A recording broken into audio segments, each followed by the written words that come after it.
কুষ্টিয়ায় ঘণ্টার পর ঘণ্টা লোডশেডিংয়ে দুর্বিষহ জনজীবন।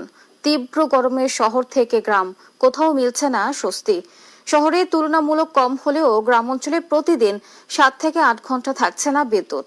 এতে ব্যাহত হচ্ছে স্বাভাবিক জীবনযাত্রা, ক্ষতির মুখে শিক্ষা, ব্যবসা ও শিল্প প্রতিষ্ঠান।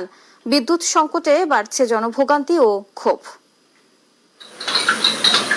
একদিকে অসহনীয় গরম, অন্যদিকে ঘন্টার পর ঘন্টা লোডশেডিং। কুষ্টিয়া জুড়ে জনজীবন হয়ে উঠেছে চরম দুর্বিষহ। জেলা শহরে প্রতিদিন 4 থেকে 5 ঘন্টা লোডশেডিং হলেও গ্রাম অঞ্চলের পরিস্থিতি আরো ভয়াবহ।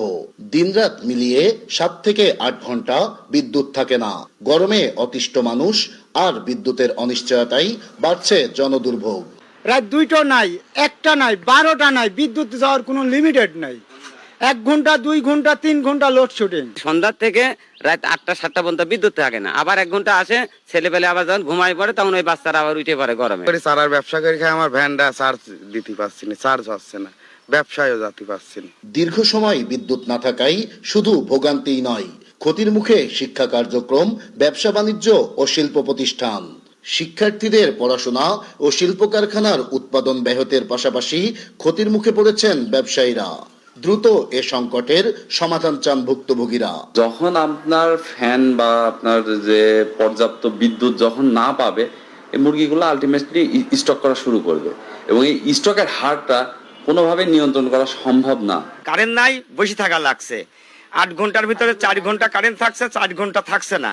সরকার এর ব্যাপারে একটা পদক্ষেপ নিক। তবে বিদ্যুৎ বিভাগের কর্মকর্তারা বলছেন, জাতীয় গ্রিড থেকে চাহিদার তুলনায় কম বিদ্যুৎ পাওয়ায় নিরবিচ্ছিন্ন সরবরাহ সম্ভব হচ্ছে না।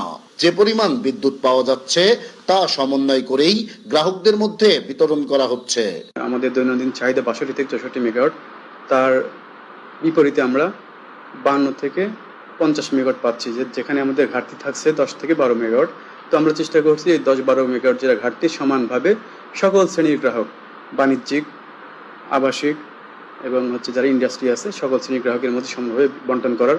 আমরা বরাদ্দ পাই, যেটা পাই সেই অনুযায়ী আমাদের বন্টন করতে হয়। 2টা বিদ্যুৎ প্ল্যান্ট বন্ধ ছিল, আমরা দেখছি ব্যাপারে, তো সম্ভবত ওই কারণে লোডশেডিং ছিল বেশি।